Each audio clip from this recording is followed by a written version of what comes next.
as people find their seats, we're going to get started. Welcome. Hello. My name is Ben Levinson, and boy, are we in for a treat. I have the privilege of being on the board of Icaad, and on behalf of the board and everyone who works with us throughout, we want to say thank you for being here and making this year's conference one of the most memorable and successful we've had. We hope you've enjoyed it as much as we've enjoyed having you. If you're like me, Tian's, Dr. Dayton's work touched your life probably before you even knew about her. I know in my case, her work touched my life before I knew about her. And so it is a super privilege to get to introduce you. We have had an amazing lineup of powerful women these last 3 days.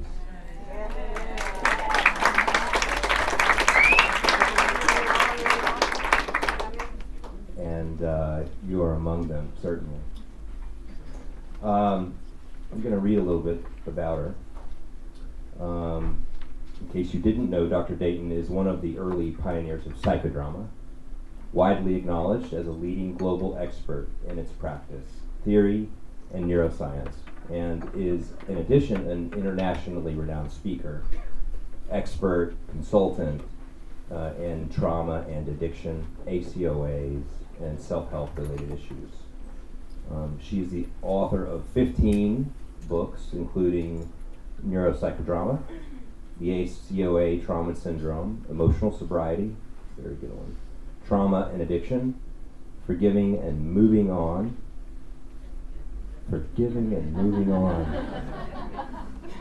and The Living Stage. And on that note, she's going to be signing books in the Lancaster just across the way at 3:30. So if you're interested in having a moment with her, you can meet her there then. She's a senior fellow at the Meadows Behavioral Health Care. She's the president of the New York Psychodrama Association, a fellow of the American Society of Psychodrama, and a winner of the Scholars Award, President's Award, and Gratitude Award, and the former editor-in-chief of the Journal of Psychodrama. And it goes on and on, but I'm not going to go on and on. Please help me extend a warm welcome to Dr. Dayton.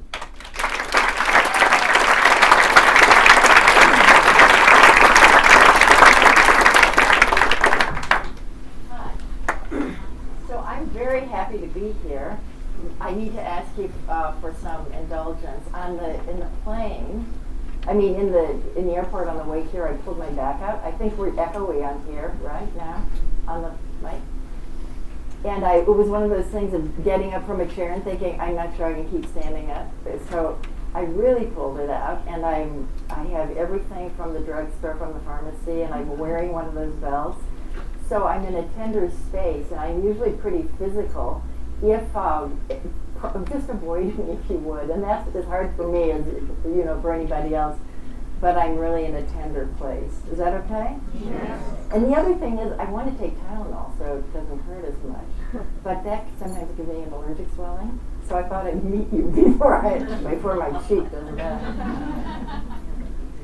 I just, we'll be fine, but it's not normal.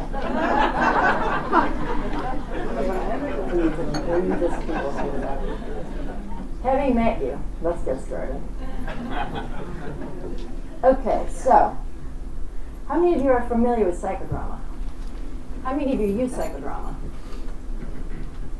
Marcia, where are you?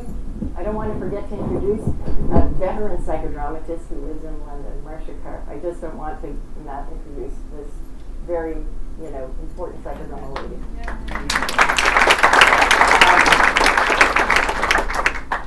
So, how many of you are using it in your practices, in your treatment facilities, how many of you would like to?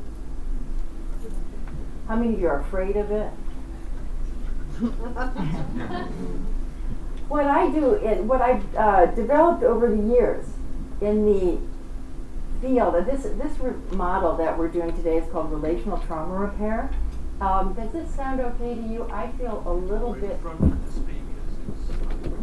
It's okay. This is the best we can do? Can I move it down just a tad so it doesn't? Lower. No, This is sound. You want that lower. it feels a little echoey, but then I'm a little odd today, so. How's that? Hmm? How's that? That's better for me. How is it for you? Okay, great. So the addictions field, one of the things I love in the addiction field, I'm an ACOA, and my life of recovery started when I became aware that I was an ACOA. And one of the things I loved about these week-long treatment programs that and Gary Seidler, who has opened the field for ACOAs. So one of the things that happened for me was that psychodrama just really did this. It just opened me up in a way that made it possible to move through things quickly. And by quickly, I don't mean it took a short time. I just mean I could get to feelings that were numbed from just the trauma of living with addiction, right? Feelings go numb, and they stay numb. So you all know the trauma dance, right? Of why that happens? Or is that familiar? That's a thinking mind shuts down, but the limbic system revs up. I don't want to bore you. I want to stick to my subject. Okay, so we're left with a lot of numb feelings. Psychodrama is very efficient for that. But only psychodrama, in my experience in our field, can go in many directions, right? And it depends on the skill and the awareness of the practitioner how many directions it goes in and how safe it is. So when I was asked by somebody many years ago to create a model, I said, let me do it, but it's going to take me forever to create it. So I will keep the model for myself. I mean, I won't give it to you entirely, but what I will do is create a model that is easy to use, that doesn't require the kind of training that psychodrama requires. So then we use sociometry. J.L. Moreno is the inceptor of psychodrama, sociometry and group psychotherapy, father of group psychotherapy. Psychodrama is anything you see that's role play, that began with psychodrama. Sociometry is the attractions and the repulsions, the neutral between people. It's really the group dynamics. But it's group dynamics in concrete form. What I did with that I found against sociometry was somewhat limited for my population, because you can, and you'll understand this more, ask a few questions and then you run out of steam as a group. I love the psychoeducational approach to the addictions treatment. How many of you use that approach? In America, it's all we use. This is psychoeducational. It's both experiential, but it will educate, so that's even efficient. It will connect your groups. It gets them out of their chairs. It gets them into feelings, but not flooded. That's the idea. It keeps them moving around the room, not just 2 or 3 times, but as many. The biggest group I've done this with is 1,000, and it was like a clock. It was like watching clocks, because it just kept going like that. So if you get efficient at it, the model will work with itself. And Moreno's belief, each one teach one. Moreno is in a group, each person becomes a therapeutic agent of the other. So this model is about connecting other people who have more to give each other at any given point in treatment than I often have to give them, right? They're in the same place. So what we want to do is create sociometric opportunities for clients to connect with each other. Because what they're sharing from the place they're sharing can have more value in terms of the healing. And I just can't get there as the clinician for every patient every time, but they can get there for each other. Is this making sense? Yes. So without further ado, we have this much of a working space, and I think I don't think we can move back really. So we'll just work with what we've got. Does that sound okay? Yeah. Whoever feels warmed up, the first thing I started with is the feeling floor check. I started this because I had a very depressed trainee. America cut all the budgets about 20 years ago, and he had groups of 30 and 35, and they said do therapy with them. And we were all just sick for him. And then I thought, wait a minute, if anyone should be able to provide that experience, it should be a trained psychodramatist. So that's what started this. I started putting feelings on the floor. I didn't tell psychodramatists for ages. I thought they'd think I was doing something heretical, but not so. The psychodramatists liked it. What to explain? Feeling checks. Do you ever do them in treatment? I just couldn't stand another feeling check. I just couldn't. I mean, how are you? Happy, glad, excited, depressed, I just couldn't do it. So I thought, what if I put it on the floor and get it to move and get it to be alive and get it to be more real? That's this. You can use any feelings you want. This is all in RTR. I didn't bring that material with me, but it's relational trauma repair. Or it's in also neuropsychodrama. It's in that book, this model. Everything you see here, there. And you will hold it up, please. This is all in RTR. So, laid out easily. We have other somewhere. In psychodrama, we never think we know it all. We think, if you don't see what you want on the floor, you stand on other and write it in. There's nothing sacrosanct about these feelings. They're the ones I wrote that day. Add other feelings. I think it's cool if you're in long-term treatment to have people participate. Have the clients write the feelings. Have them decorate the feelings in art. Have build your feeling library. Walk over to a feeling you're experiencing right now, please. Anyone who's doing that. Psychodrama is all about warmth. Pretty soon we'll lose it. Get a few more people moving around. A few more people. There's room for more. You're warmed up. Don't hesitate. Come on and find us. Mill around. Okay.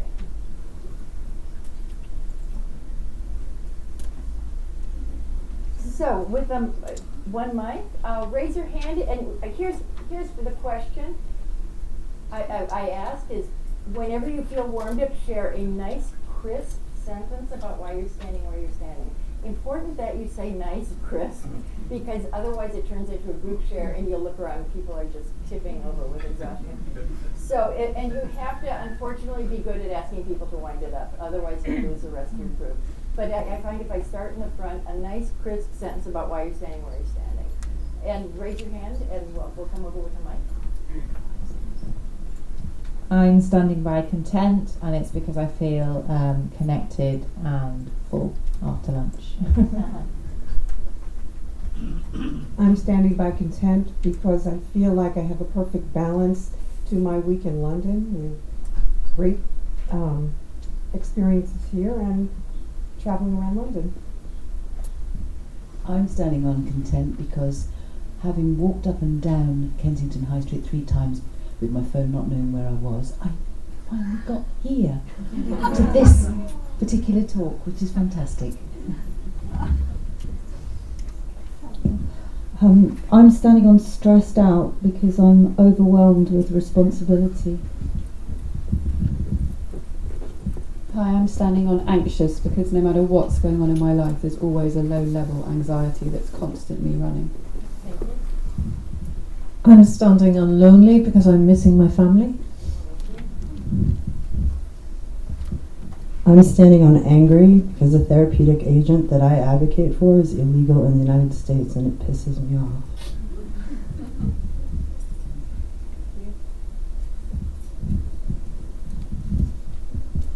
I'm standing on other because I couldn't find excited.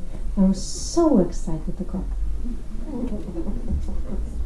I'm standing on depressed. I turned it the other way up because I'm not.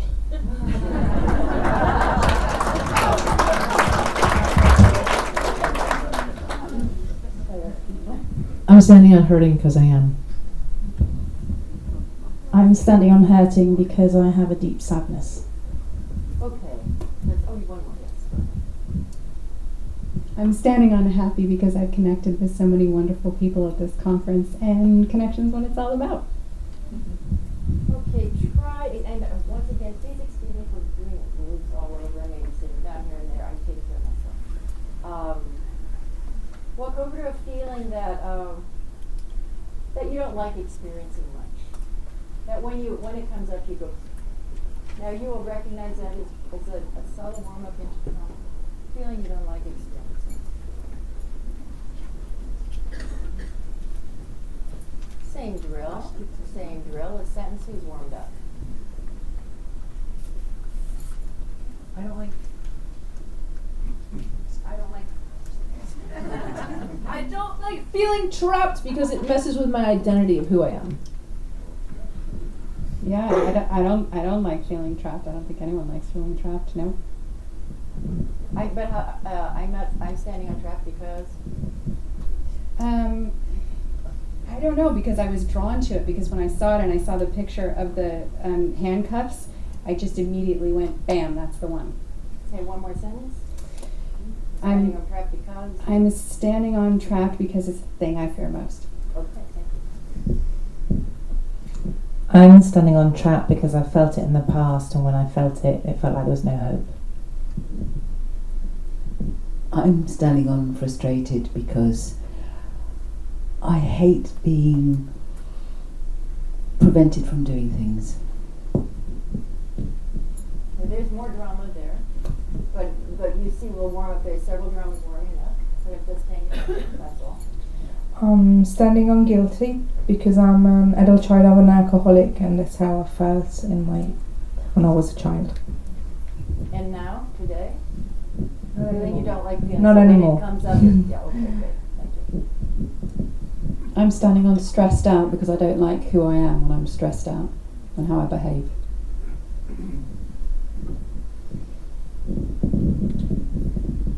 I'm standing on angry, but I don't mind feeling angry, but it's my rage when I tap into my ACOA rage which I did lately.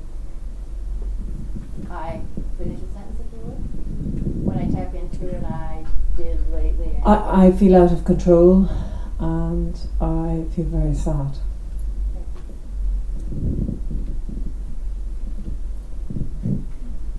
I'm standing on board because I hate when I relapse and I get bored of a meeting. So that's what it reminded me. I hate when I relapse and I get bored. I hate when I'm bored at meetings and I use that as an excuse to go out of the rooms. And then relapse. And then relapse. Okay, thank you. Over here, Cynthia? I'm standing on scared, and I don't like that feeling because it can take me into terror and panic. I'm standing on empty. I'm an addict, and I choose all the wrong things to fill up my emptiness.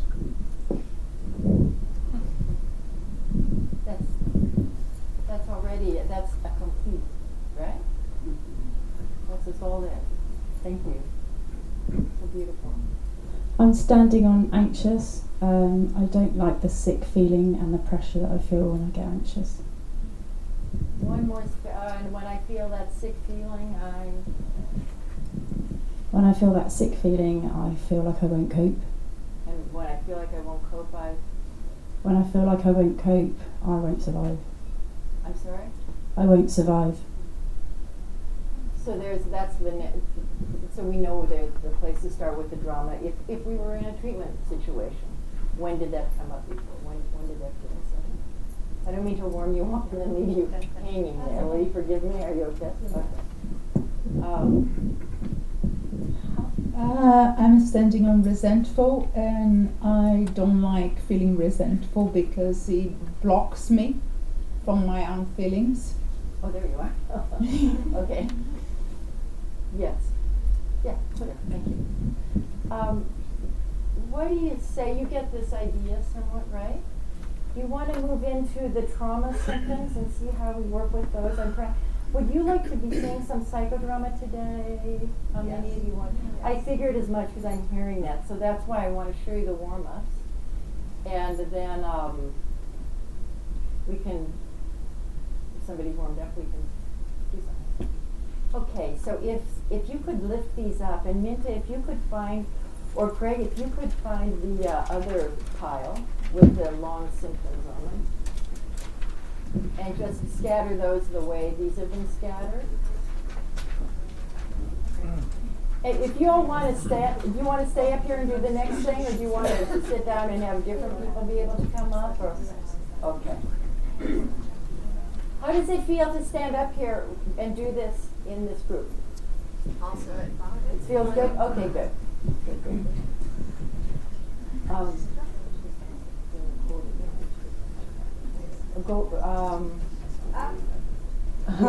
Hi, I'd just like to say that we didn't mention at the beginning of this that the presentation is being recorded, so anyone who is participating, be aware that, and if they don't want to, obviously, please don't.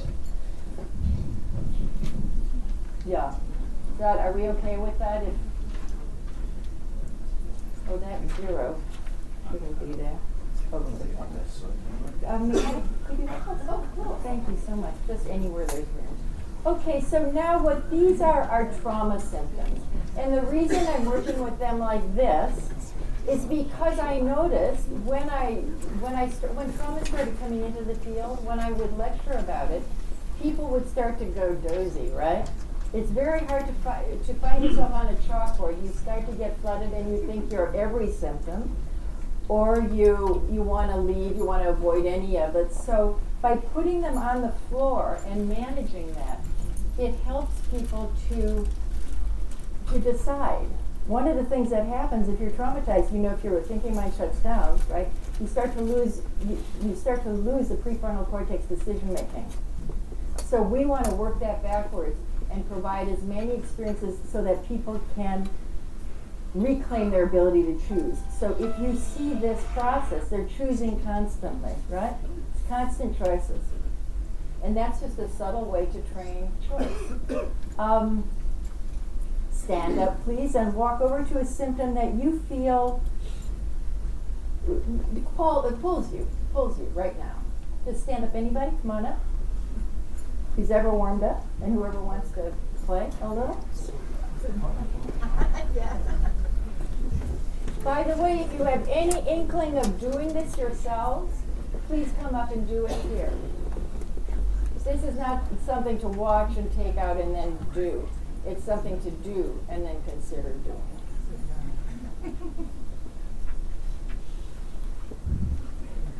And it's you'll feel what your clients feel, and that's good.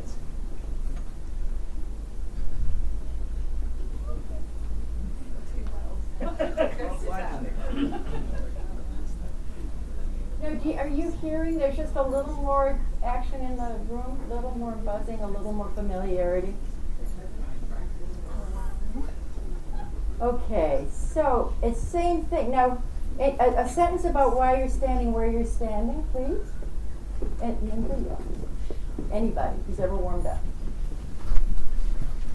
Can you all hear? If you can't, you're good English people who say, I can't hear. I'm trying to get Americans to act like you act. So I'm standing here because I'm hypervigilant. Just put it on the floor and it just He's right over here now again. We missed that. Yeah? Yeah, so I'm standing on hypervigilant because that just screamed at me when it was put on the floor, and that's certainly something I constantly do. Do you have any sense of why? I'm an ex-partner of an alcoholic, and I learned to be quite hypervigilant in that relationship, and that carries on in other relationships. And so it started there? Mm-hmm. Okay, thank you.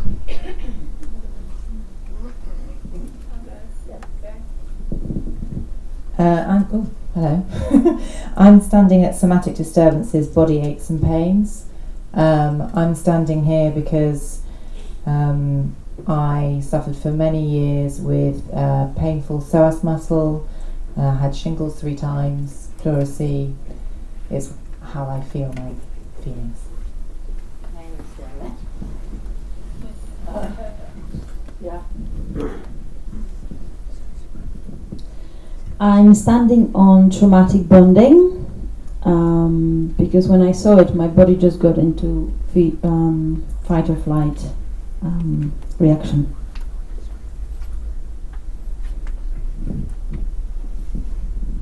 Hi, I'm standing on cycles of reenactment, repeating painful relationship patterns. I'm standing here because when I saw that, my heart started beating very fast, and I didn't want to stand here. And it's because I keep repeating painful relationship patterns. Thank you. I'm standing on high risk behaviours, speeding, sex, spending, debting, working, because I do all these things because it gives me a buzz and it stops me thinking about myself and feeling, really. I'm standing on tendency to isolate or withdraw, because it's safer when you're completely on your own and you don't have to interact with people. Now, had we no mic, as we wouldn't in a treatment, I'm guessing you would have been talking quietly, and I would have started the work right there with speak up if you could, because one of the things we lose with trauma is our voice, right? So that, and that's actually a very useful and simple, helpful intervention, right? Yeah, good. You want to say it louder? But we all heard you, I think, because of the mic. Huh? Yeah, we heard you. Okay, that's it. I hope you don't mind mine. Okay. I'm standing on loss of ability to take in caring and support from others. I never actually lost the ability, but I never asked for help. I suppose I've always known this too shall pass, and I'm not very good at it. So in all my, I suppose, nearly 30 years of recovery, I've never had a sponsor, and I've always come to these sort of things. So. May I demonstrate doubling with you? Doubling, yeah, sure. I'll show you. Just hang on to that. Right. Doubling is when you speak behind. You don't look at me, actually. You don't see me. The classic position of the double is actually this. If my back were better, you'd see it better, but it's this. Now, I don't do that because we don't touch without permission in the field, but what I'm showing you is that I'm not here. My voice is in service of our protagonists for the moment. But I will speak a sentence about what I think is not being spoken from your role. Yeah? So, or I might send an open sentence that you can complete. May I do that with you? Okay, so when I asking for help makes, you keep the mic. Right. Don't worry, I'm not warming you up to do it. It's only doubling. Okay. Asking for help makes me feel. When I ask for help, I feel. Well, I don't ask for help, so. Less of a man. I don't feel a man. Well, there's the sentence. Less of a man. I suppose because I was in boarding school from 7 to 18, so I was taught how to be independent, not ask for help. I'm very familiar with this. Thank you for opening that up. Okay, somebody else? I'm standing on rigid defenses, denial, dissociation, splitting, minimization, intellectualization, because I feel like I'm often living I just have this top part of my being and I'm kind of cut down and I'm intellectualizing a lot. So beautiful. If you're, what part of your body, can you feel anything in your body right now? Anything moving anywhere? Well, no, it's my heart because I feel a little bit self-conscious. So if your heart could speak at this moment, what would it say? Don't be afraid to speak up. Yeah. And there we would just move it from there, right? Where did you learn that speaking up was a scary thing to do? And I'm not saying we'll move into that right now, but that's where you see how people start getting warmed up and the work starts to focus itself without my focusing the work, just paying attention to where it's naturally going. Does that feel right to you? Yeah, it does. Yeah. And if it didn't, it don't matter. You would just tell me. No, it does. It does feel right about not speaking up about emotion. So emotion is wrong. So I'm only rational. So I'm only in my head, hence intellectual and split. And there's nothing better for psychodrama than you can even say who could play your head, who could play the rest of you, who could play the part of you that couldn't speak up, who could play the part of the longing to speak up. You can get the stage full of ways to do it, and then you move into the issue in a way that's creative and spontaneous and yours, instead of my saying. Instead of my saying right in your face, right? Where didn't you learn to speak? This part of the part of the brain that shuts down with trauma is the word forming part. So my wonderful questioning can do you less good than my being able to move you into something that you're moving into anyway. And I realize I just threw a lot of words at you, so, but you understand what I'm talking about? Yes. Okay. One more. Intimacy issues.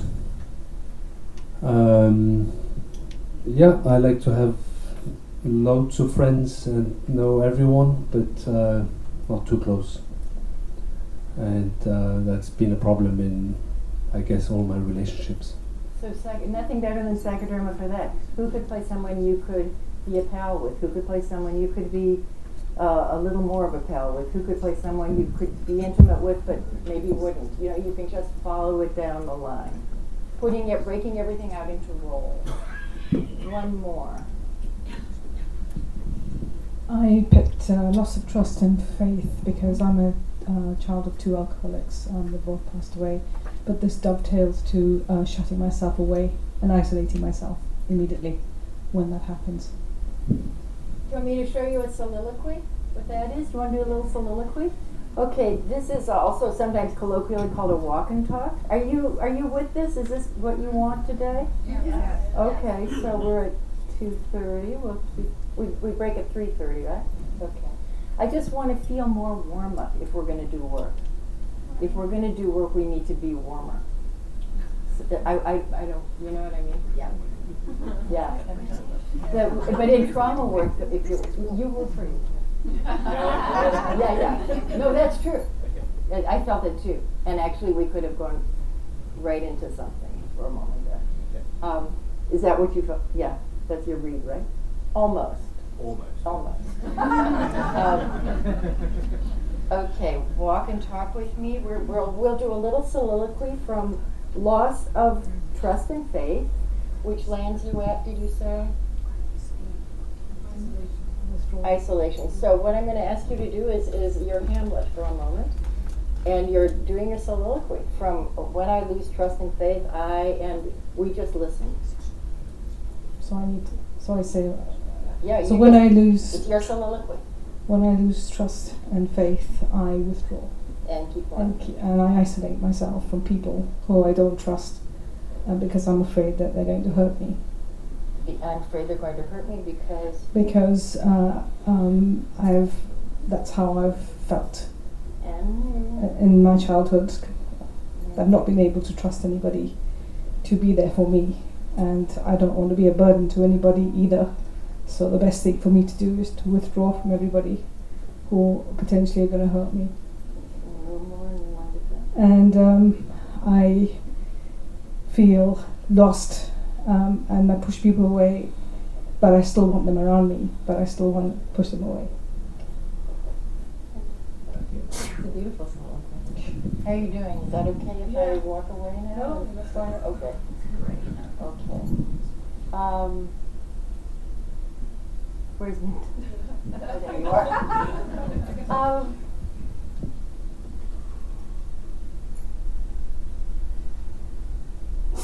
I think maybe this is, there's one other thing I want you to see with a couple other things you can do with a floor check. For those of you who are standing together on things, could you talk to each other, please? What we call, there isn't too much of that going on. That's why I haven't shown it yet. But one thing that can happen in a larger group that's so useful is just say, stand with the people talk with the people you're standing near. And then people are what we call in psychodrama sociometrically aligned, which means that the people who feel easily triggered and overly reactive are standing together, and they can share with each other. The people who are feeling relationship issues can talk with each other. So the people who are feeling, I forgot to cut that in half, cultivation, hypervigilance, can talk with each other. So can you show us that for a moment? If you're standing with somebody on something, talk with each other. And if you're not, if you feel comfortable just talking with someone near you, or what you can do is walk over to a place you are comfortable talking, but just chat a bit together. Is that making sense to you from out there? Remember, these papers can say anything. Any program you're working with, the papers can say anything. Any group you're working with. The papers can say anything.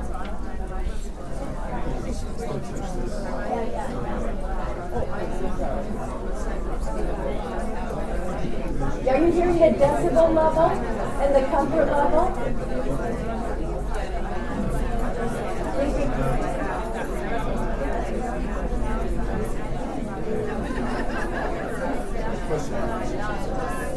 People are even talking to each other.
What's your name?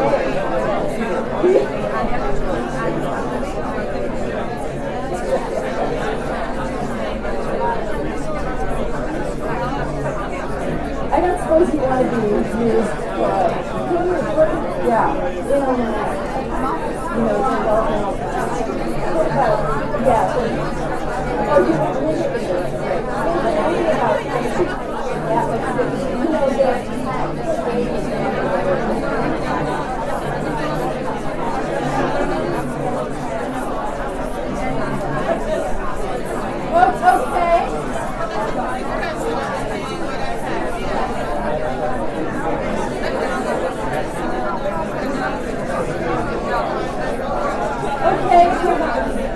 Ready to do another question?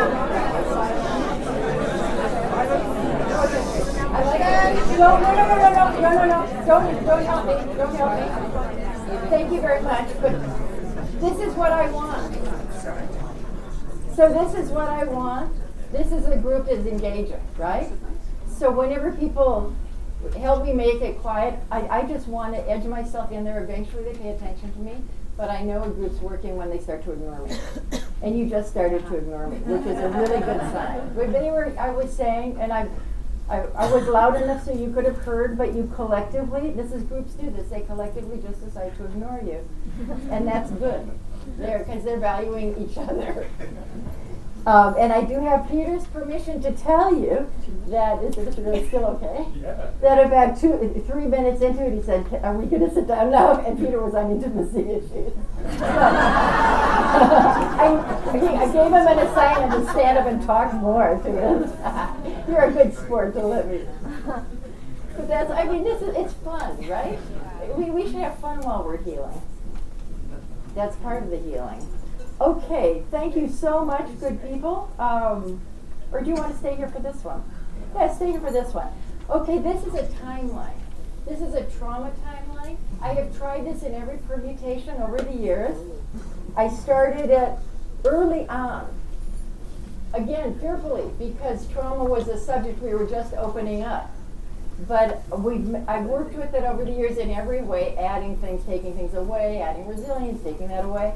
I find it easiest just to do it as a trauma timeline and ask some questions, because you get the purer results. People see it more clearly. Walk over to an age where you feel something, something just is still stuck in there. Something wants to come up, where you feel frozen. I always say a lot of things because I don't want to get too specific, because then people try to get too correct about it. And if you're warmed up and you find you're not sitting down, now I'm going to ask everybody who's watching to just focus up here, if you would. Whoa. If anybody's warmed up and wishes they were here, go up. Okay, so what you'll see is you're not in boarding school anymore. I don't know.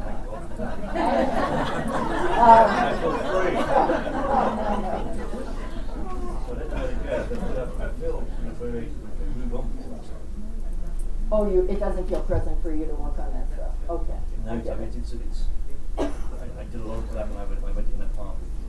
Yeah. I felt free. I feel like healed from that. Yeah. Use something else. Okay. Right. Yeah. Okay. Good. So You're up to 25. Well, I mean, my abuse was basically from 5 up until 18. Mm-hmm. You know, and you're standing now on. Well, at times I feel like a 35-year-old, but I don't really know. Maybe we don't want to mess with that. That's good for all of us. Yeah. I'm just not too sure. I think I feel as if I've made friends with a young me, and you know, I don't act out anymore. I'm pretty free from my addictions today. And as addicted to absolutely everything under the sun. I mean, I think one jelly baby. So why are you standing on 35? I don't really know. I just don't know. I just feel like a 35-year-old. Even though I'm in a 56-year-old body, I still feel like a 35-year-old. Well, there could be a lot of reasons for that, and that would be certainly something to open up and work with, but I'm not sure you need it. Thank God So, for that. yeah. I mean, I'm not sure it's even a bad thing. So, so let's just let them feel sure then. I think it's not a hot button, right? Yeah. Okay. Yeah. Yeah. Yeah. Thank you. Yeah. So I'm standing on 35 because that was when the relationship with an alcoholic I had ended. I still feel I carry bits of that with me. I haven't quite let go, maybe, or bits of the behaviours I still do. You are on hypervigilance before, right? Okay, thank you. And I do want you to notice where 2/3 of the group is. Always. Well, I'm standing on 55 because it was a real transitional time in my life, and I think it was a time where I finally began to open up in many ways, and started to realize what I was and what I wasn't, and it really gave me the direction for the rest of my life. So it was a breakthrough moment. It was a breakthrough time. Yeah. Okay, so that's great. So that's a breakthrough moment.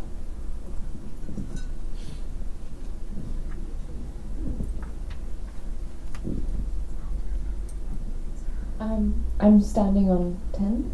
Yes. Why am I standing on 10? I guess at 10, I felt like I became the adult. I became the adult where I took on the role where I didn't need any kind of... I was not a child anymore. I stopped being a child. Yeah. And what happened at 10? At 10, I was just doing my own thing. Nobody was involved. And, yeah. Okay. I grew up then and stayed small at the same time, right? Yeah. Okay. More to be revealed, yeah. I'm also standing at 10 because at 10 my consciousness of being conscious began.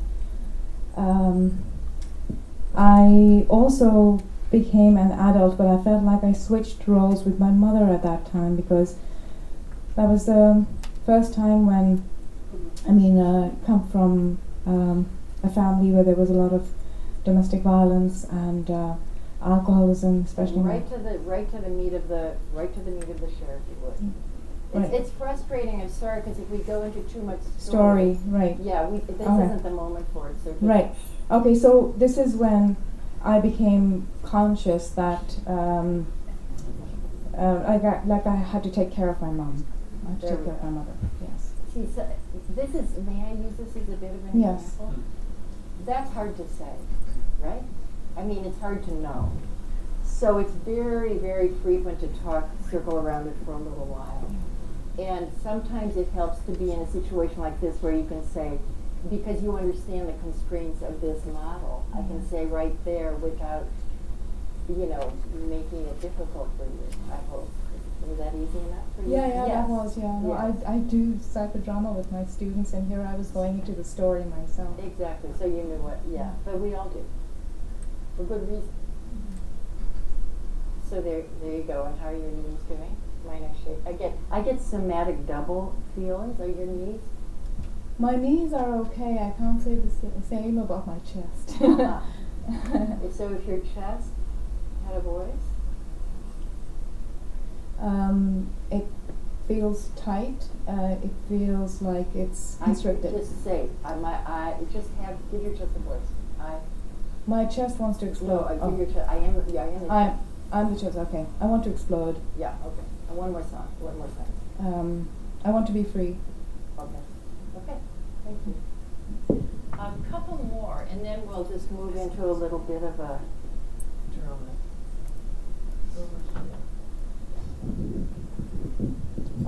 About 5 years old, my father was killed in a car accident. He was drinking, and my mother jumped in the bottle and never came out, and life was hell after that. Okay.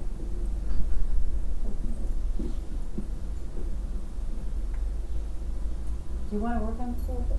Sure. Okay. Is this okay with the group if I select, because this, it feels right there. Is it right there, or am I misreading? It's right there?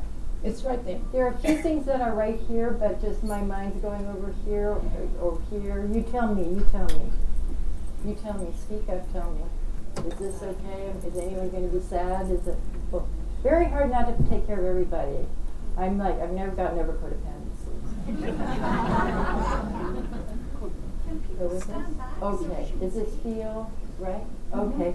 May we go here for a little psychodrama then? Yeah. And may I thank you all for putting yourself out here as a thank you.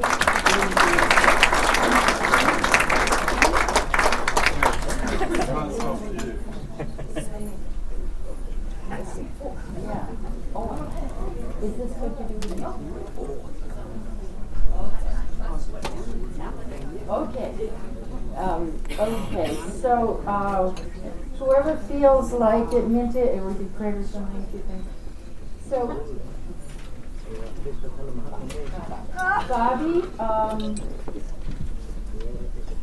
Bobby, who's here? Who's here? Who's here? In this, who do you need to talk to? So here's the question. Who do you need to talk to? Do you mind if I do a little training while we're doing this? When I set scenes, I don't set scenes that will be shocking to people, right? Or take somebody to their worst fear, like to the car accident, for example, right? It's too, I don't know. And I don't want to put you in that vulnerable position. So I start mild, and I always let the protagonist lead the way. And here, I want to just tell you quickly, in psychodrama we have 5 elements. The director, the protagonist, the stage. We use the stage and we use space as part of the therapeutic environment. Distance, closeness, big, small. The group, you are the group, and you are part of this process. And the auxiliary egos. And Bobby will, always the protagonist selects the auxiliary egos. And Bobby will do that selecting. You can say yes or no. Yeah? You can say yes or no. You can choose anyone. You can choose more than one person. It's your stage, and it's your process. And I am here to serve. So. Yeah. And who is Jackie representing? Jackie's representing little Bobby. So okay. If you could get down. And where on the stage? Right there. Small. Because you're little. On my knees or? Sitting. Anybody else we need in here now?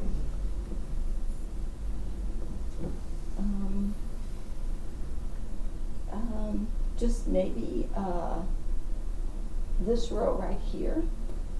If you would just sort of stand and witness together as a support.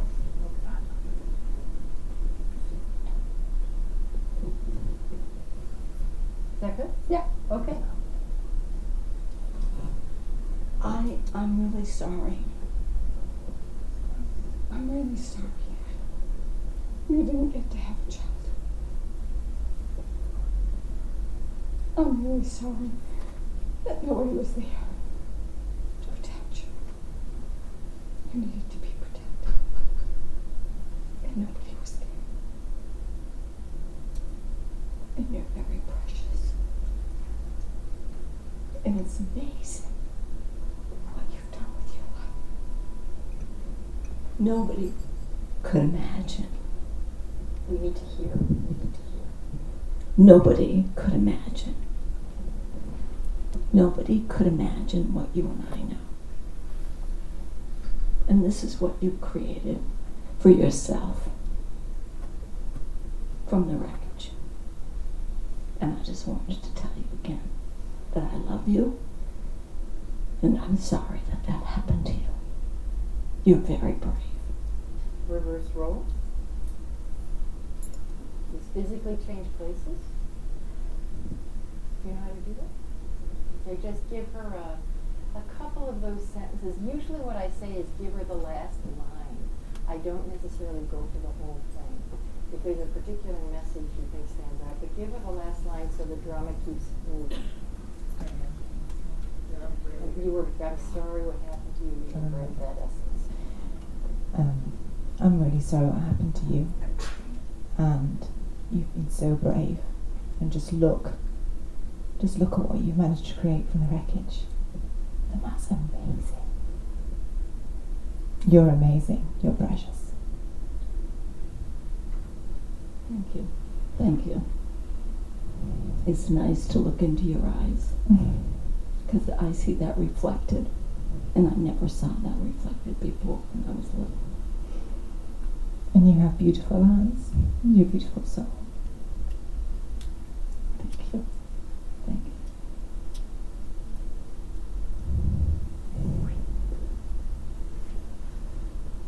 you. Is this what you wanted? Yeah, yeah. Okay, I don't want to, this looks like it's a psychodrama that's happened before many times, so you're right here for this, and you know this. Well, I haven't done a piece. I just, Like this. is what came up. Exactly. Yeah. So I don't want to take you back into the rest Yeah, you've yeah. done, right? Yeah. Because my sense is that it's done. Yeah.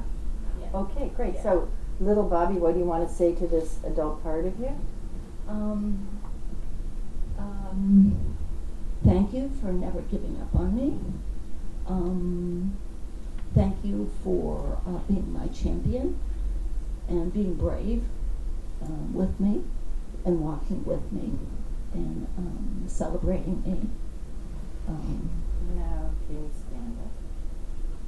I'm using space.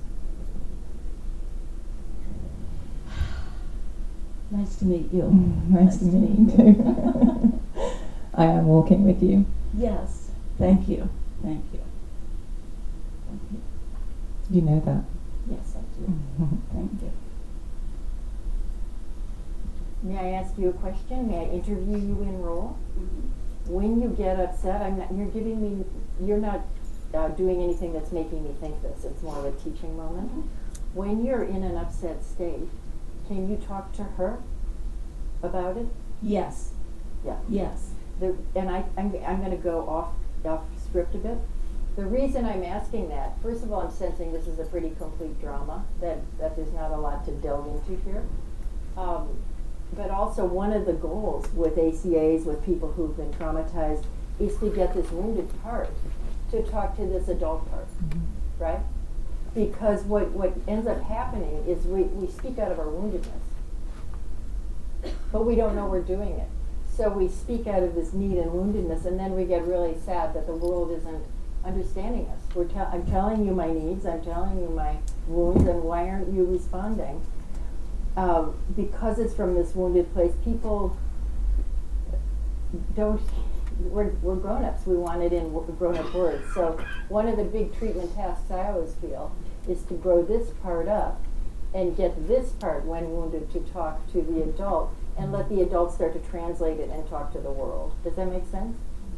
It's a small shift, but it'll change the lives of people who are operating from here and wondering why the world isn't coming on board. So you could do a lot of work just in this range. But I sense the work is pretty done. So reverse roles. Say the last things you want to say to little Bobby. We're not through yet. Like we're gonna have a lot of fun. You know, you're going with me. Like we know how to have fun. We know how to be brave. So. But there are a couple things we don't know how to do, and when Tian said it's done, I got in touch with what that was. I mean, I'm not done yet. In fact, if I were to keep going, I would fill the sentence.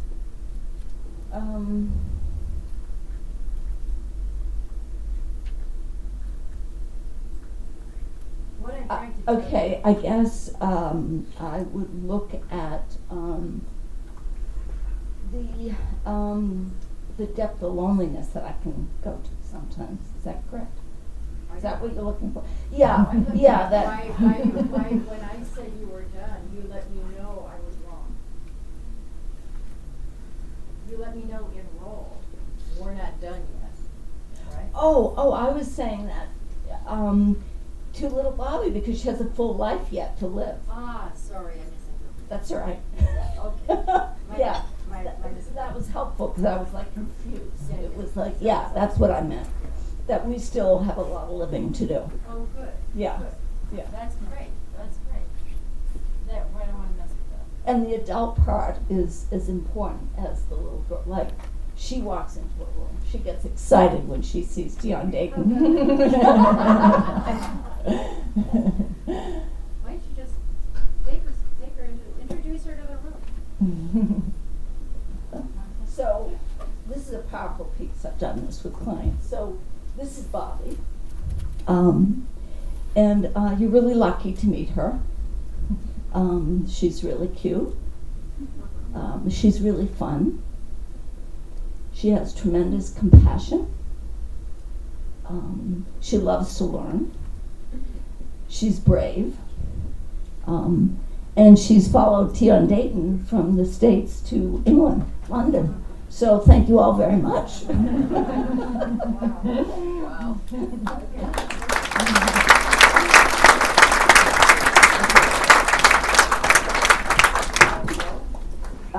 Here's the deal. We would normally share and de-roll, and we can either demonstrate that now, how that goes, or that was a pretty quick drama. If we had another short sort of talking to moment, we could do another and then take 20 minutes to share and de-roll, or we could do that now. You want to see something else? Okay. Okay. What? Yes, de-roll. Just take it off. Say your own name. I'm not your witness. I am. Yeah. Yeah. Yeah. Did you de-roll? You're not little Bobby? Oh, okay. Is somebody else warmed up? Does somebody have something right here? Don't be shy. If it's there, just come up and say it. Okay.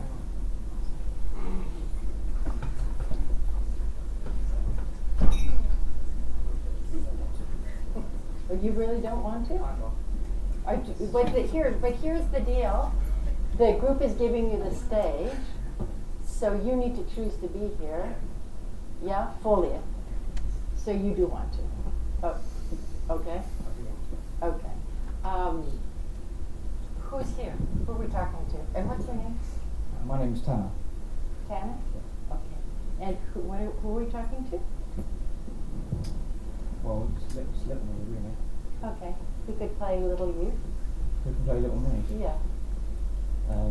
Go around the room. Yeah, okay. Take your time.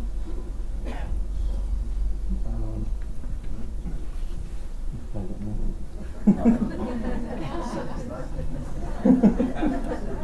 Where is Little You in relationship to Big You? Okay. So I've not done psychodrama before, so I really don't know. I'm not sure where I should go with that. I think. Oh, is he close to you? Is he far from you? Is he big? Is he small? So he's a teenager. So I'll say about here, yeah. Okay. What's he called? Is he called the same thing you called? Did he have a nickname? It's called Taz. Taz. Okay, what do you want to say to Taz?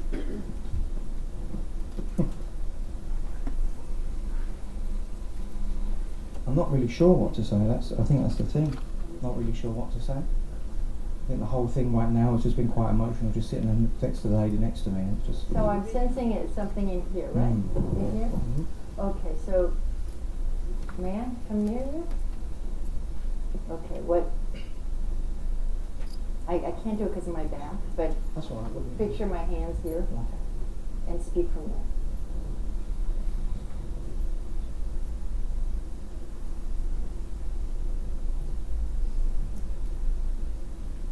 Don't think it, speak it. Really struggling with work. Wow. Yeah.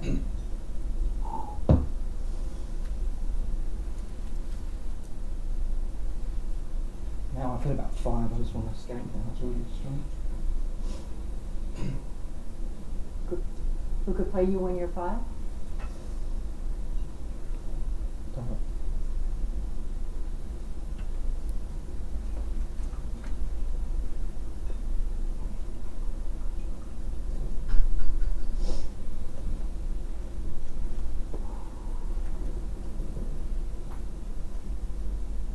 Find the words.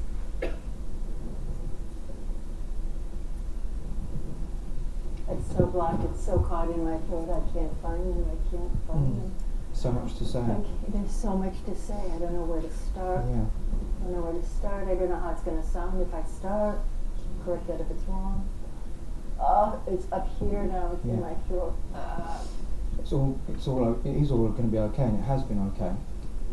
Talk directly to this. Not talk directly to this part of you. It is all going to be okay. Reverse roll. Come on. Can you come and stand up and come over here, please?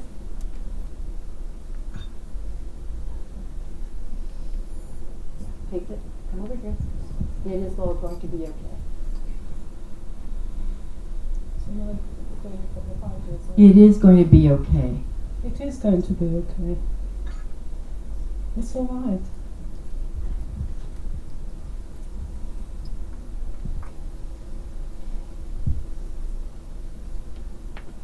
Thanks. Group, if anyone wants to double spontaneously, anyone knows how to do that, just do what I did. If you can double for what's going on here, there's not being spoken. Just jump up and double.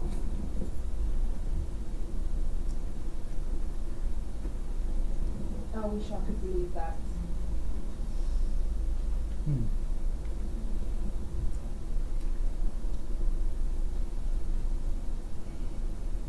Only for the protagonist. Yeah. Or the protagonist in role reversal.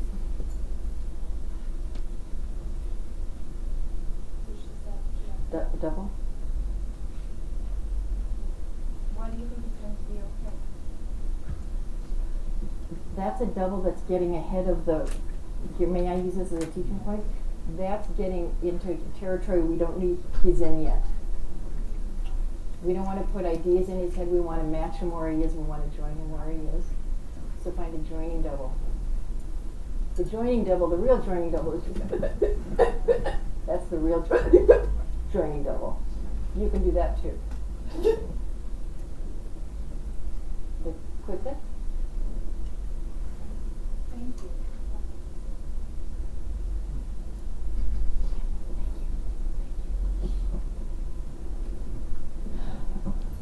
There's a double in here. Is that in there? Okay, let's hear it from you. Let's hear it from you. I don't believe you. In the microphone. I don't believe you. Again. Again. I don't believe you. Again. I don't believe you. Again. I don't believe you. Louder. I don't believe you. Stand up. Again. I don't believe you. How can you say that when I'm surrounded with this? Correct that if it's wrong. I don't see anything around me that looks like it's going to be okay. No, I don't believe that.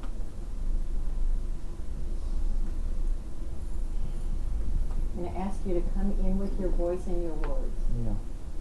Because you have the stage now. Okay. Now talk. I do believe that, but I don't believe that at the same time.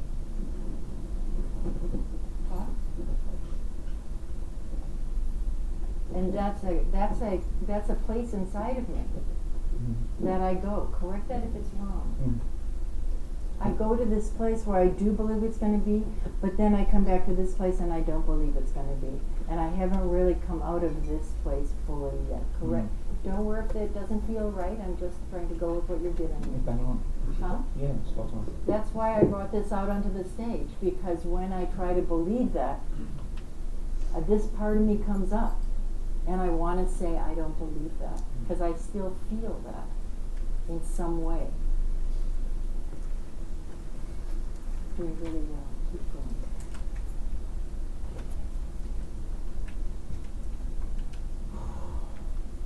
Let this part of you have a voice.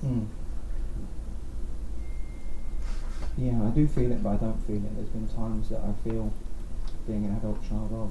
No, you're 5. I'm 5. I don't know that. I'm 5. Yeah. Let the 5-year-old talk. Yeah. That's where the healing is. You're not there. There, keep going. Are we talking to the grown-up part of you? Or were you talking to parents? We went to Mum for a minute. Yes, yeah. yes.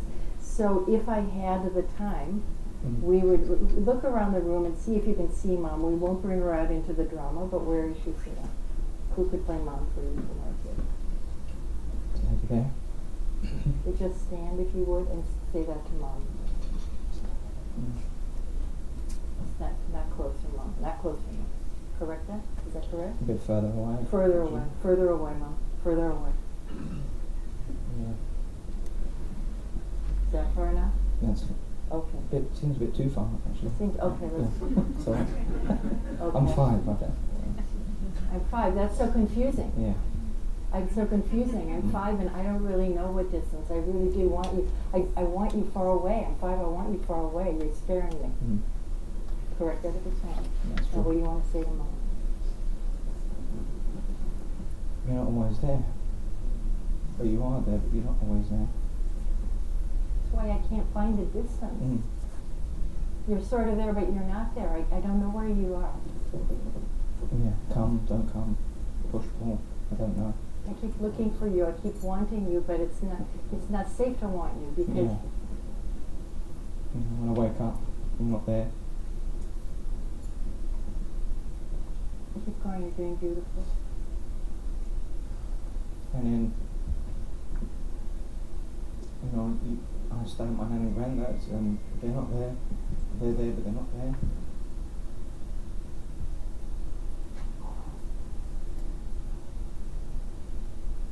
And I can't forget that. I can't forget that. It still lives inside of me. It's there, but not there. Yeah. Still, every time I want to get close to somebody, I worry that they're going to be there, but not there. Correct that if it's wrong. That's it. Just let that come. Just let that be. It's okay. You're among friends. Let it happen.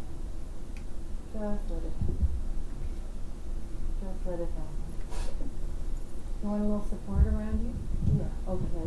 A couple of people who feel they could be support. Yeah. Just you don't have to touch it. Be here. Can we touch you? Can we touch you? We can touch you. Okay.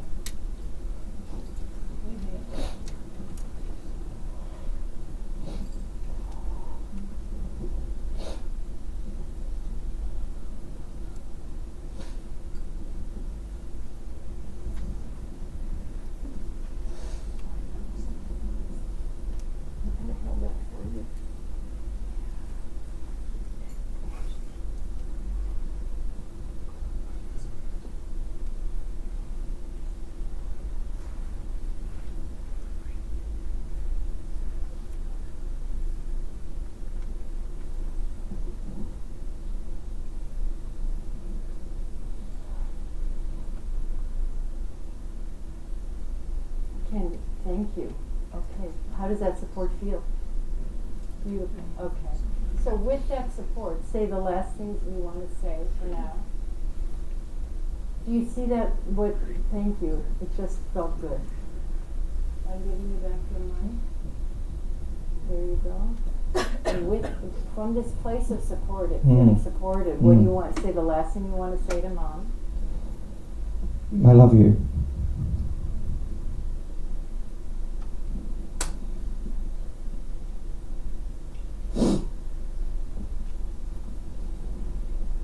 I really do. I really do. In me, it's a pure feeling. I just didn't know what was coming back from you. That's where I've been stuck. But I want to feel this love. I want to feel this love. I love you. I just didn't know if you loved me. Correct it if it's wrong. Yeah. Reverse roles with Mom. Take a step out there. You're going to reverse roles. If we ran over for 5 minutes, are you guys okay with it? It might be 10. I'm sorry. And Mom, I give him just that last line. Her. I love you. I love you too. Why couldn't you show it, Mom? Because I wasn't present. I wasn't present. I was in my stuff. I was in my childhood trauma. It wasn't you. It was me. It wasn't you, it was me. Don't you have to live this out the way I have.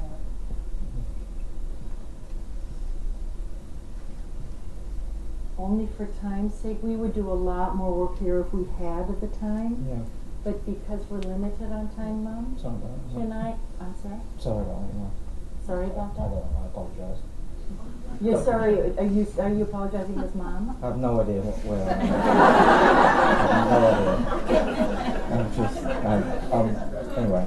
I'm so sorry that we don't have tons of time. Yeah. Forgive all me. I do love you. I do love you. And I do show that. I work in my program and being an example today that our relationship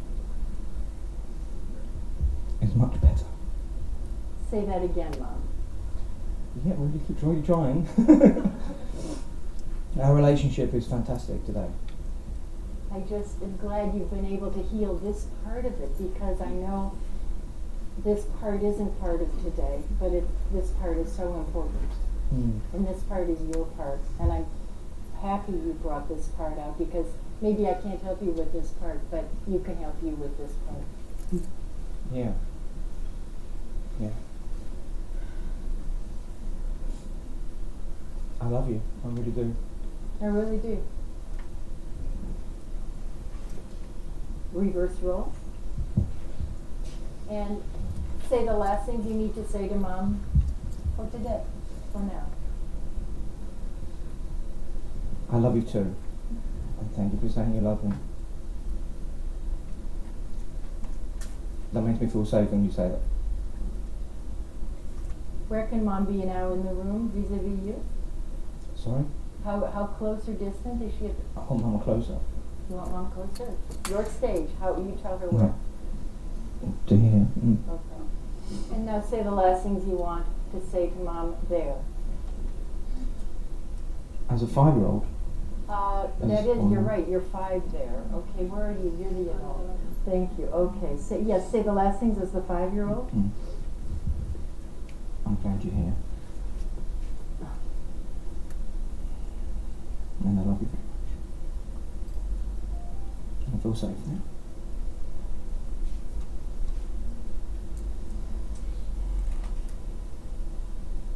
I just want to hug, Mum.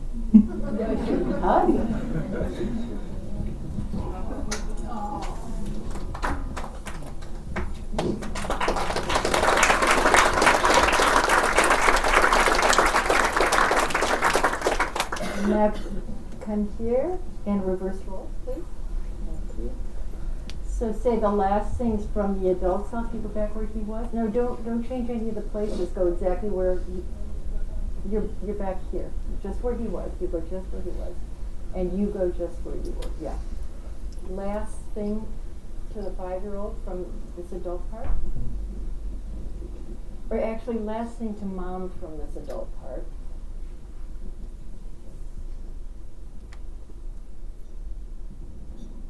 I don't resent you at all. Well, I said resent about 5 times there. Interesting. You are inspirational, which is why I was able to get clean in the first place. And it's our own journeys and our own program and our own path and not being in each other's pockets in our recovery, which has allowed us to heal as adults and be a part of each other's lives in a much more intimate level to any of our other family members, which is difficult at times. But I love talking with you. I love being around you. And you're so physically ill right now, and you're so powerless and unable to do things, but you're still sober, which is incredible. Which reaffirms I can get through anything. With your strength as a powerful woman, for sure. And the last thing you want to say to the little you? I'm sorry, was that an Yeah. important thing? No, I can't remember what it was now. It's gone. Okay. I'm sorry to be leaving it. I'm speaking to 5-year-old. No, We're just ending the scene with the 5-year-old. The good news is, it is going to be all right. It really is. That is the good news. That is the great news. And somehow I knew it all the time, and somehow you knew it all the time. Yeah. Somehow we knew it. Yeah.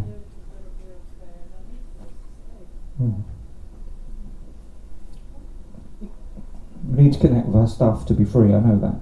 I can't push that way. Otherwise I'm a fraud. What we're doing here, if I'm not doing that, so I needed to connect with that clearly. Thank you. Beautiful.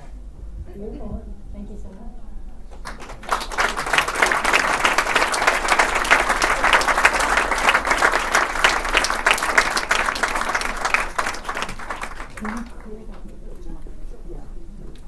Thank you so much.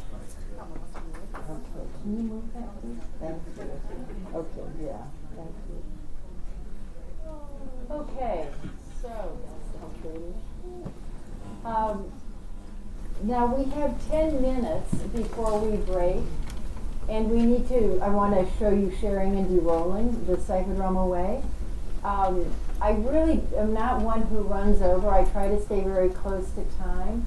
But if we ran over from 5 to 10 minutes, be honest with me, is that a problem, or if we... No. That's okay? Yes. Okay, what's the outside time? What, 22 would be 10 minutes? Is that reasonable? Yeah? Okay, and if anybody needs to leave, we understand. Okay, so sharing with where's our protagonist? There you are. Sharing in psychodrama, it's very important to share this way. It's not feedback. It's not great work. I saw you really change. I saw you. And we have 2 protagonists here. One is more recent, and there might have, so you might be more warmed up. But if you share with either or both, what came up for me witnessing your psychodrama was from my own life. So it's for your continued healing, and that's important. And then the de-rolling is just, hi, I'm, Tian, I met your sister, playing your sister, I felt, shed the role, and then as Tian, what came up for me. Now sometimes when you're playing a role, you're not in touch with what comes up for you because you're so in the role. Don't worry about it if that's the case. Just de-roll in that way, but share what it was like to play the role. So if you could keep this to kind of what I call sort of speed sharing, I'm sorry. But I want to give as many people a chance to share as possible. And maybe we'll break the last 5 minutes and just turn to each other and share or something. But I want you to see how it goes. So take it from here. Directly with the protagonist, eye to eye.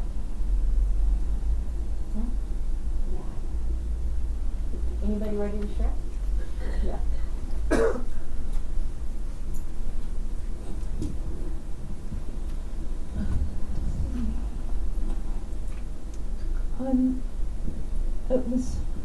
I was very moved by your drama, by what I saw, and what came up for me was the confusion that I have felt my whole life. The confusion between being so angry and so wanting to love at the same time. Thank you.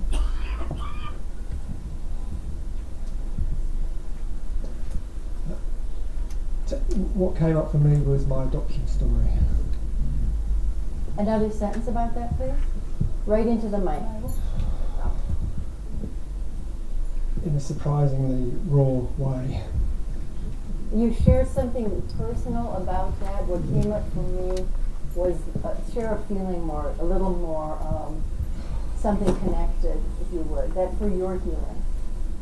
Just the pain of it. Yeah. Okay. So if we were in treatment, we'd go probably here right next, and they would just, I would just go here now, and then say, can we, with the share, can we hold the sharing, or something like that, because it's so warmed up. I'm sorry we can't do that for you now. Yeah. Yeah.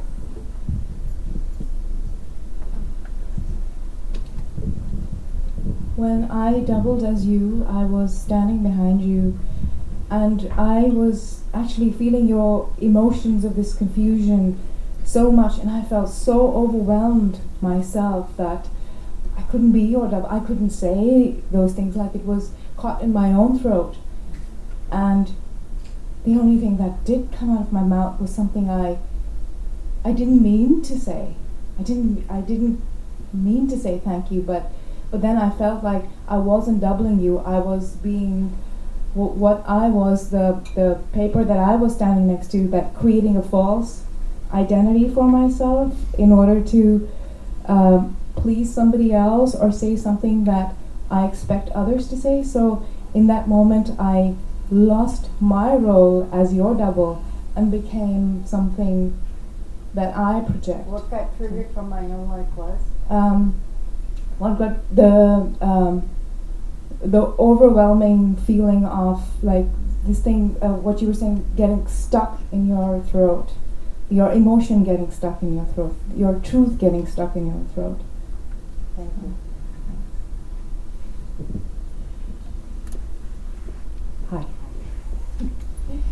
I wanted to thank you for being so vulnerable and putting yourself out there. I really experienced that as a beautiful thing. What came up for me is my own abandonment from my addicted parents. And I felt that in my jaw, in my throat, in the pit of my stomach. I felt my own shame as I became emotional and my own criticism. And I felt a lot of compassion for you and for myself. And I feel very grateful to you. Thank you.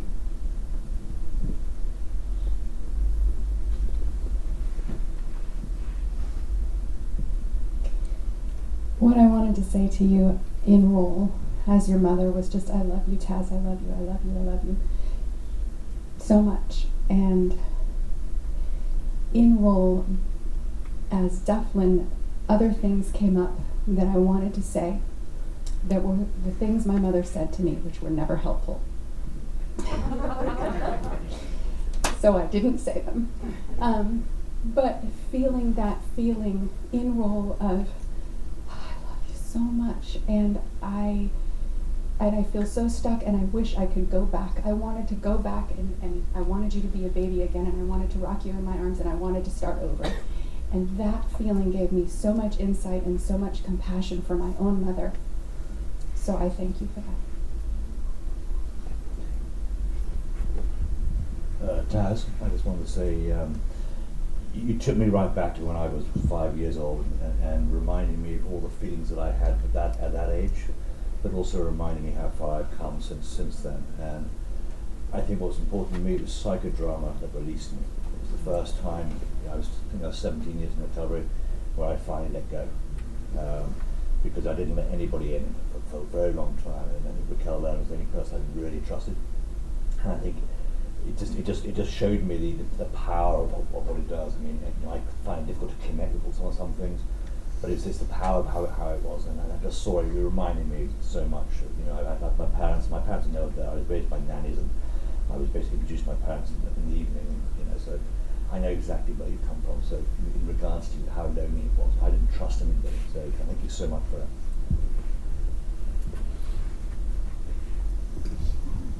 Tian, is it okay if we give Bobby feedback too? Or are we just on time? Of course. Bobby, I wanted to thank you.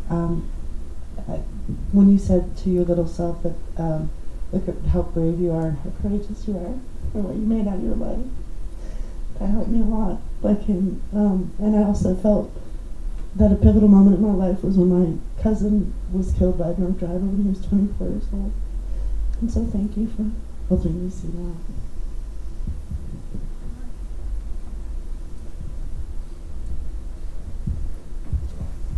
Taz, Tana, it was difficult to stand there to be your adult self because I so much wanted to talk, but I was so glad you brought Mum in. But the voice that was in my body, and I was feeling it, my legs were shaking, I just wanted to tell you that it is going to be okay, because I knew that. Because I met you a few years back and I knew how far you'd come. That's feedback, it's borderline feedback. This is for what came up for me from my own life. Yeah.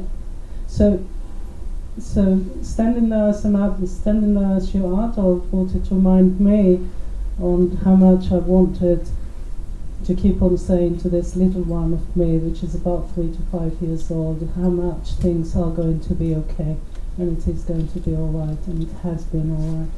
So thank you. Thank you. It's a subtle. Back here. Can I- Do we have another next waiting room? Okay. Is that right? That's fine. Thank you, Taz. And there was a kind of combination of things. I really got that confusion as a 5-year-old, which was also, and a real sense of fear, the lack of security was what came up for me. And then, but there was another element, which was this real hardness now in relation to my mother. So when all the other stuff was sort of taking place, I really see how I've just taken a particular stance, which I don't seem to be able to.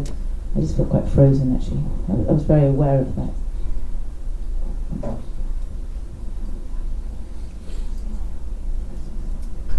When I was your inner voice, when I doubled you, and I said I wish I could believe that. In my role, I felt that I'm gonna get. Oh, there you go. I'm sorry. Okay, I got it. Okay. And I felt that I'm gonna get there, because inside I felt like I'm already there. I'm at my safe place, and I'm alright. I was going to talk to Bobby. Back here, we've got somebody who really wants to share back here. So after you're done. Oh, Bobby, I wanted to say that what you brought up for me in September, I was hit by a drunk driver, and I didn't get killed, luckily, but the car flipped over twice and quite injured and hurt. And I was so angry at the driver. I don't want people to drive and drink. Taz, you brought up so much pain for me of the fact that I rejected my son when he was a child. So it really brought up enormous pain, and that you healed with your mother.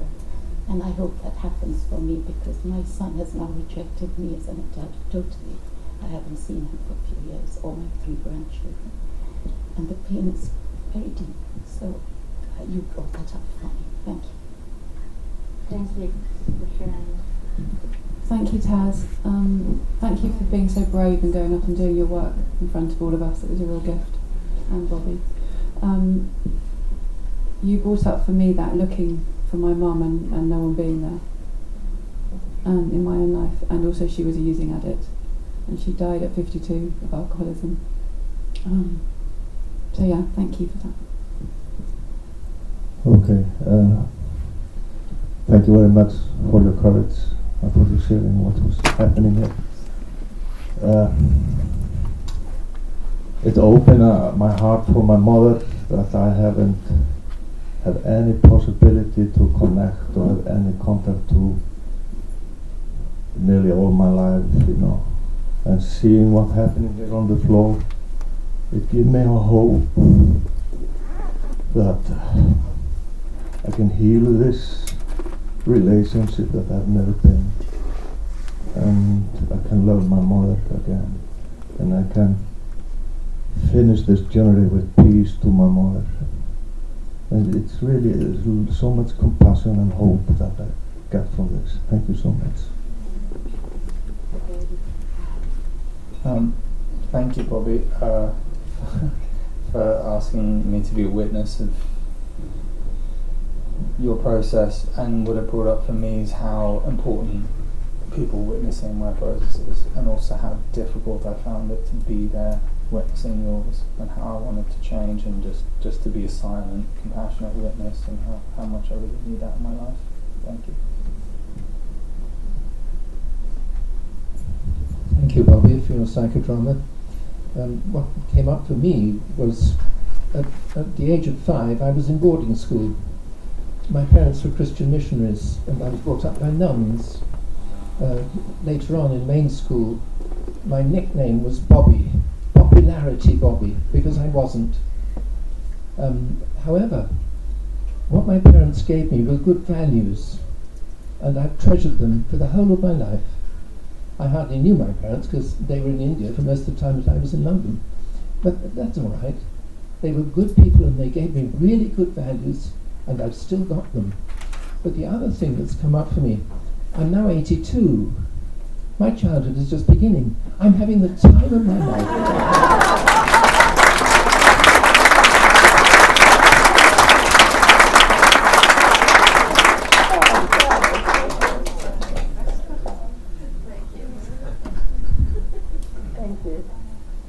That's sort of a perfect place to wrap up. Is that okay? Yeah. We have about 4 minutes for a couple of questions, if you'd like, on the process. Or yes, yeah. I was wondering why you didn't have him talk to the teenage self, because my sense was, maybe that was my identification, that teenage self, based upon the person he picked to do that, was when he became a tough person and kind of. Where I sensed that the drama was with your 5-year-old self, and we were limited with time. So did that feel like the right call to you? It was interesting because that's exactly what I thought it would be, but it revealed something today that I didn't think was spot on. It was basically there. So yeah. It just went there by itself. I just followed it. I didn't make a decision. I followed your energy. You went to the beginning where. Yes, I went where you went. Yeah. And so this is a good time to talk about this being a Zen process. I don't go in with any ideas, and I try not to have any ideas during the process, because what you want to be is just energetically in the absolute here and now. Because then you can float with, if I have an idea, I can't float with the energy. And I because I'm floating with my idea, right? That's the only answer. That's sufficient. That's why. Oh, I think we can do one more question. Anybody? We saw space used. Yeah.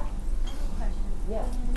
When you're in a process with somebody and some of the members of the audience are responding so powerfully and so emotionally, when you, like, I'm seeing these people crying and I'm feeling the pain, I'm feeling my own pain. As the facilitator, what do you do? Do you help them? Do you ignore you? I mean, obviously you're with the person who's also emoting. How do you deal with the id? Well, that's a great question. And the answer is that my first allegiance is always to the protagonist, who's here within the stage and who's opened up. So I always stay with my protagonist. And I've learned over the years to let go and trust people, that it's really hard, Sherry, this part, because I want to help everybody who's in the room. And what I could say is my trainer, Zirka Moreno, one of my main trainers, was Moreno's wife. And Zirka always was very open about feeling that this frustration that she couldn't help everyone. Mm-hmm. So I think it helped give me permission to just live with the frustration and the understanding that I can't help everyone. And what I hope is that if something got tapped, you will go somewhere with it. However, one of the reasons he's working in 5-day programs and stuff like that is really nice, is because it just keeps whirling around, making, everybody, and at lunch everybody's sharing with each other. And so what I try to do is enable the group to heal each other. That's what I try to do. And in meetings, catch someone after the meeting. It's the same philosophy. Catch someone after the group. You're a group full of healers. If something came up, have tea together and keep sharing. Just keep the ball rolling. Thank you. Yeah, thanks, Sherry, for asking that. That's actually a great last question. And this is a wonderful group, and we had wonderful. So let's thank our protagonists.